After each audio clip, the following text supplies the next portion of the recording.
ধর্ষকের মৃত্যুর আগে ধর্ষিতাকে মৃত্যুবরণ করতে হয়। এটা হচ্ছে আমাদের সোনার বাংলাদেশ।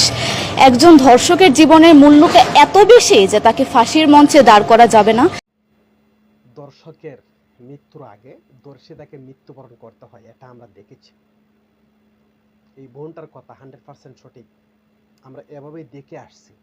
গত 16 বছরে আমরা দেখেছি দর্শকের বিচার হয় নাই, কিন্তু দর্শিতা সে কবরের মধ্যে চলে গেছে।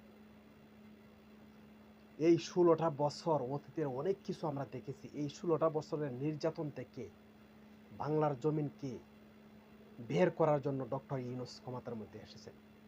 কিন্তু ওই ডক্টর ইউনূস যেই ক্ষমতার মধ্যে আসার পরে চেয়েছেন সংস্কার, যে সংস্কার না করলে দর্শন বন্ধ হবে না, সংস্কার না করলে চাঁদাবাজি বন্ধ হবে না, সংস্কার না করলে দুর্নীতি বন্ধ হবে না, সংস্কার না করলে ভোটের অধিকার প্রয়োগ হবে না। এই জন্য ডক্টর ইউনূস বলতেছেন যে আমাকে সংস্কারবিহীন নির্বাচন করতে আমাকে তোমরা বাধ্য করো না। সংস্কারবিহীন নির্বাচন করলে কোনো ফায়দা হবে না, বাংলার জনগণের ভাগ্য কখনো পরিবর্তন হবে না। আর যদি এই দেশটা যদি সংস্কার করা হতো, যদি গত 16 বছরের এই নিপীড়ন নির্যাতনের যদি সংস্কার করা হতো, তাহলে এই ছোট্ট বোনটার মুখে এমন কথা শোনা যেত না যে আমরা দর্শকের আগে দর্শিতার মৃত্যু। কি একটা কথা! এই কথাগুলা কি বাংলার জনগণের কানের মধ্যে পৌঁছায় না?